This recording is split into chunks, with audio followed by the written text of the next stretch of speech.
عارفه اللقطه واللفته البسيطه دي. ياه مش قادره احكي لك. انت مش لاقي حاجه تقوليها، مش قادره تحكي، انت مش عارفه. مش قادره احكي لك هتكوني. والله انت ما عارفه ايه اللي هيحصل. السلام عليكم ورحمه الله وبركاته. معلش يا جماعه في موضوع مهم بس انا جاي لكم فيه لكل البنات المقبله على الجواز. بس قبل ما ابتدي فيديو النهارده ما تنساش تعمل لايك، تشترك في القناه انت مش مشترك، اعمل لايك اصلا عايزين نوصل الفيديو ده 30000 لايك علشان انت شايف النشاط. ويا عم خلص بقى الامتحانات بقى اللي انت مش عارف تخلصها دي، في ايه؟ اعمل لايك يا رب امتحاناتك تخلص بسرعه وجيب بجي بي اس عادي باذن الله. الفيديو ده يخص كل المدامات، كل البنات المقبلين على الجواز وكل المدامات المتجوزه. هو في مدامات مش متجوزه؟ ايه ده؟ اوكي. والرجاله برضو تركز معايا، رجاله متجوزه او رجاله نفسها او اللي هتتجوز النهارده. لو انت متجوز وري الفيديو ده لمراتك هتتعلم ازاي تبسطي جوزك، ازاي تفرحي جوزك، ازاي تتعاملي مع جوزك. اخر فتره يا جدعان حالات الطلاق انتشرت جدا، حتى في مصر هنا كانوا بداوا كمان موضوع الطلاق ده بدا ينتشر، حتى الطلاقات وصلت عندنا في المنطقه قربت مننا. هو الحقيقي ان هي قربت مننا جدا.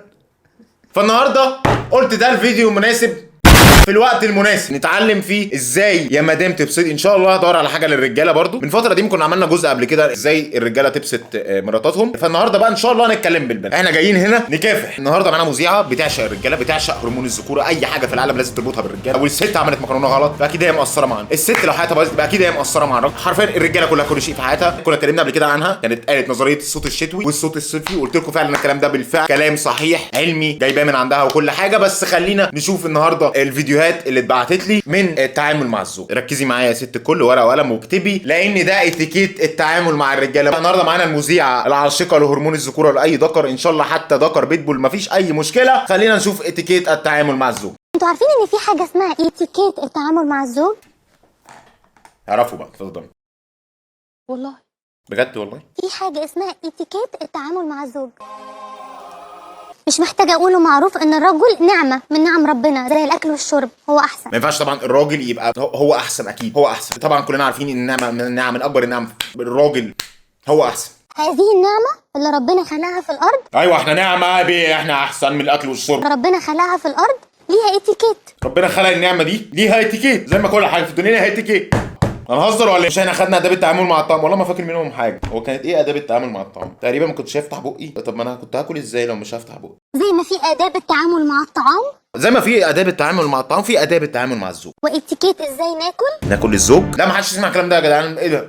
في آداب التعامل مع الزوج واتيكيت التعامل مع الزوج. اسمعي بقى يا اختي انت وهي بقى، نسمع بقى الاتيكيتات بالله اللي هنعمل عشان ما تجيش بعد كده تطلقي تولولي لنا بقى. على سبيل المثال لا الحصر، نعمل بقى حلقه كامله نعمل حلقه، احنا قاعدين نعمل حلقه، احنا قاعدين كلنا نعمل اتيكيت التعامل مع الزوج ايه الاسبوع الجاي. خلاص الاسبوع الجاي نستنى الاسبوع الجاي لو في ايه هنتعلم حلقه كامله عن اتيكيت التعامل مع الزوج. لو انت بتتكلمي مع صاحبتك في بصي بقى الموقف ده بيحصل دايما على فكره. اوكي التليفون، انتمتك، مامتك، اختك، حماتك لا استثناء، حماتك عادي كملي دي امه، حماتك عادي كملي مفيش اي مشكله، انما لو امي اقتلي في وشها. في موقف دايما بيحصل كده ان الست تتكلم مع صاحبتها او خالتها او قريبتها او بتتكلم معاها وجوزها دخل، تتصرف ازاي في الموقف زي ده؟ بذمتك تتصرفي ازاي؟ انا كزوجه لا يعني انا كواحد بتخيل نفسي يعني ان انا مكان الزوجه، موقف صعب جدا محتاج له حلقه فعلا. سمعتي المفاتيح ودخل من الباب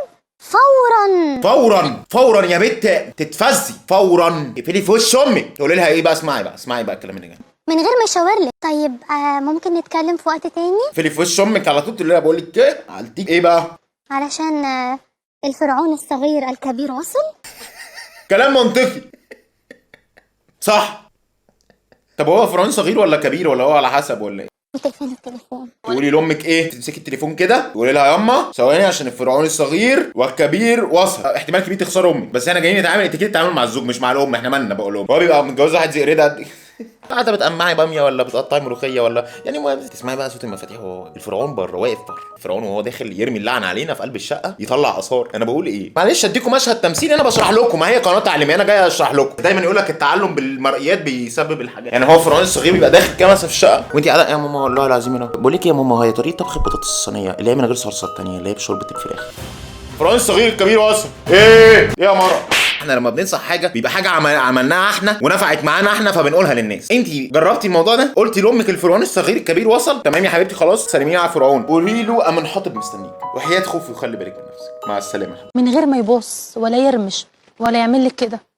انا كفرعون ضئيل بقول لكم الكلام ده، احنا بنقدره فعلا كفراعنه. دخل من الباب، انت بتعملي حاجه مشغوله في حاجه، هو لازم يحس ان دخوله ليه هيبه. اعملي له دخله وشغلي له الدخلويه وهو داخل، دخلة فراعنه تليق بالفرعون القصير بتاعنا. يا بتشوفوا بقى رايح جاي في الشقه فريد نفسه بيقول له يا فرعون، ما هي مش هتصدقك برضه. خدي بالك ان الرجاله بيبقوا قاعدين براحتهم في البيت، فهي برضه هيبته وقعت قدامه يعني هو بيقعد غالبا بفانيلا وكلوت قدامها، فازاي هتقول له يا فرعون انا دخل مدياله ظهرك، لفي وشك على طول لجوزك.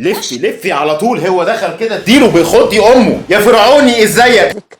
بتعملي حاجه انتبهتي انه جه، على طول جري سيبي الحاجه وروحي له، حتى لو هتطلعي تروحي تقولي حبيبي حبيبي. اسمعوا بقى الكلام بقى، خلاص عدينا مرحله قفلنا في وش اهالينا، قال لنا الذوق، قلنا لهم الفرعون وصل، عملنا له الدخله، شغلنا الدي جي، السماعات، لو في ساوند سيستم، مسرح منزلي، الحاجات دي كلها لو متعلقه في البيت يبقى حاجه لطيفه جدا منك. عرفتي تجيبي العاب ناريه يبقى تمام قوي. يا رجاله اهم حاجه عندها الدخله. نورت بيتك حبيبي، نورت بيتك حبيبي، الحمد لله على السلامه، حيالله من جانا. حيالله من جانا. يا بنتي انت جربتي الكلام ده بجد؟ وهل انت متزوجه؟ قولي اللي انت عايزه تقوليه. يا زوج، يا زوج، اهلا بيك يا قائد القبيله، نعشقك كلنا انا وامي اللي انا لسه قافله في وشها، يا فرعون يا كبير يا صغير. ورجعي كملي حاجتك، بس يحس انه لما يدخل كده. ليه دخلته احنا بالنسبه لنا اهم حاجه الدخله يا رجاله. الدخله بتاعتنا زي مظبوطه، اليوم ماشي معانا تمام. الله يمسيه بالخير خالي، يعني كان بيخش البيت كان جايب يعني شويه فاير وركس على الباب كده بسيطه، بحيث ان هو يعني ما يحبش يطلع اسرار البيت بره يعني. والمدرس يدخل نقوم نقف من احترامنا وشده ادبنا، جوزك ده احسن من المدرس. فاكرين بقى ايام الطلاب؟ ما اشمعنى كنتوا بتقفوا للمدرسين وما تقفوش لفرعيتكم؟ ده مدرس وطلاب لا تربطهم علاقه قرابه ولا علاقه زوجيه. في احترام طبعا، هي بتتكلم دلوقتي على الاحترام ما بين الطلاب والمدرسين، بس ده جوزك بقى. عارفه اللقطه واللفته البسيطه دي؟ ياه مش قادره احكي لك. انت مش لاقي حاجه تقوليها، مش قادره تحكي، انت مش عارفه. مش قادره احكي لك، هتكوني والله انت ما عارفه ايه اللي هيحصل. اسرع ازاي؟ انت هدفك تقصريه اصلا في الاخر. كده نكون خلصنا من اهم اتيكيت يا جماعه. احنا طبعا في انتظار الحلقه اللي كانت كلها على الاتيكيت، بس حاجات بسيطه كده نفهم كل حاجه منها يعني. نخش بقى على الجزء اللي بعده. يا مدام لما جوزك اسمع بقى النصيحه دي كويس قوي. الفرعون الكبير الصغير بيخش البيت، اهم حاجه بيطلبها ايه؟ ياكل. نطبخ له اكل كده عادي، فرعوننا الفراعين الصغنطوط ده. لما جوزك يكون جعان او جوعان في الحالتين. ما هو انتوا مش عارفين، في ايام يا جماعه الزوج بيبقى جعان وايام بيبقى جوعان، بتحصل معايا، والرجاله تاكد على ده في الكومنتات. طب الولاد يكتبوا تحت في ساعات بتبقى جوعان صح، ساعات بتبقى جعان ولا ايه؟ مش عايزاكي تقولي له طيب هروح اجيب لك تاكل. لا اوليه، لا ما تخربيش بيتك بايدك. غلط، مفيش حاجه اسمها كده. لغوها منظمه الفراعين لغوها من زمان. احنا كرجاله نهينا الموضوع ده. انت عملت اتجننتي. مفيش حاجه اسمها اجيب لك تاكل وخلاص. لا ايه هنعمل له سندوتش كده ولا ايه؟ ده تقدمي له قربان. ده مش بطه هو بناكلها. لا نجيب الاكل احنا اللي بطه بس كده. انت مش مهتمه بتفاصيله كده. هي مش فاهمه كده. انا على فكره احترمت الولايه دي جدا.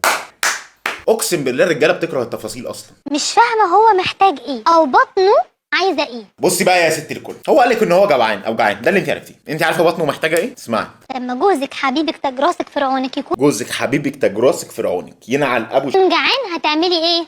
هنعمل الاتي، هتقيسي وحدة قياس نسبة الجوع عند فرعونك. انا ابقى متجوز واقول لمراتي ان انا جعان وراجع هفتان ومخصوم لي 3-4 ايام علشان اتاخرت الصبح عشان الدخله اللي كانت مراتي عاملاها لي، في الاخر ارجع اقول لها انا جعان، تقول لي ايه هي نسبه وحده قياس جوع؟ انت عارفه ايه هقول لها ايه؟ هقول لها الطلاق، وحده الطلاق. هتقيسيها ازاي؟ كالاتي، بيبقى فيه 800 صغير بنحطه في بق الراجل، بنرفع رقبته كده بنقول قد كده، بنحشره في زوره، بننزل زي المنظار كده، بينزل بنعرف البطن محتاجه ايه تفاصيل. يا ترى ايه نسبة الجوع عندك يا حبيبي؟ حبيبتي انا نسبة الجوع عندي 2.6 فاصلة فهرنهايت، نسبة مئوية. ممكن اطفح؟ لان في 3 نسب بنقيس بيهم درجة الجوع عند الفرعون الصغير الكبير الراجل. الكلام ده مهم، استنى. بنقيس بيهم الراجل بس، مش بنقيس بيهم حاجة تانية. الست لا، الست ما بنقيس درجات، ما الست يعني الرجال فراعنة بتخلص اللي بيبقى منه بقى من مين؟ وهما تحت ال50، تحت ال50، عند ال50، فوق ال50. هشرح حالا عملي بالامثله. اوكي. لنفترض مثلا ان نسبه الجوع عند جوزك اقل من 50%، فخلاص ده كده سقط. هو يعني ايه نسبه الجوع عنده اقل من 50%؟ يعني هو واكل 50% ولا هو جعان 50%؟ ايه ده؟ ولا نسبه الشبع؟ ما تقومي يا بنتي تسخني له حاجه وتطفحيه وخلاص يعني. ايه القرف ده؟ ايه ده؟ في ناس عملت لي منشن في التيك توك اهو. استنى اما نشوف المنشن ده ايه. هاتف المطلوب مغلق او غير مناسب. ايوه الحاجات الحزينه دي بحبها، وحشتني قوي. بقالك كتير ما اتكلمناش على تيك توكات حزينه، تصدقوا وتامنوا بالله والله. اللي برن عليك من اسبوع وانت مشنكحها. مشنكحها؟ يعني هو بيشنكحها عليكي ازاي؟ هو في ايه؟ ده نزل امتى المصطلح ده؟ معلش يا شيخ انا عندي مشاكل ياما بصلحها. قال له معلش يا شيخ انا عندي مشاكل ليه ما بصلحها. ده هو شكله كان بيشنكحها فعلا. يا جماعه اخر فتره برضو منتشر كده فيديوهات غريبه، ده بيبقى كونتنت اسمه كونتنت المدامات. يعني انا ملاحظ الموضوع ده بقى فيه محتوى مدامات كتير. الفيديو ده جايب 400 الف لايك، يعني نص مليون كوع. يا نهار اسود، نص مليون. هو طبعا الفيديوهات دي لازم تكون جوزها عمل حاجه وهي عملت رد فعل غريب على جزء، يعني قصه طويله كده وحماتها بتتصل بيها في نص الفيديو وقصه طويله يعني. كنت قاعده لقيت جوزي بيخبط، يا لهوي جوزي جايب لي كنتاكي. ده اللي احنا كنا بنتكلم فيه بقى. ده فرعون، تخيلوا. تخيلوا ان ده الفرعون بتاعها. هي قفلت في وشه يعني، حتى ما خدتش ده الكلام بقى اللي اتعلمناه. فين الدخله يا هانم؟ وش البطاطس اللي انا كنت باكلهم دول وهو مروق الشقه. حاجات طبيعيه جدا يعني، بتنظف الشقه يعني، سايباها على الباب. تفتكروا ده برضو من اتيكيت تعامل الزوجه؟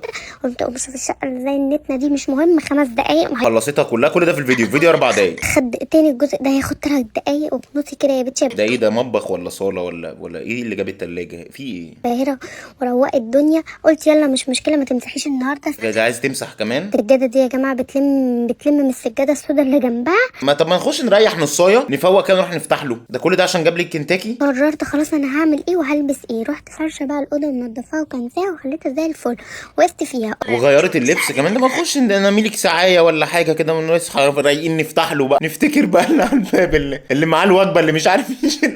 ما حطيتش مناكير في رجلي، يا نهار اسود. المهم جابت المقرمشات والمؤسسات للفرعون بتاعها، فرعون. يلا يا بنت ان شاء الله ما حد حوش.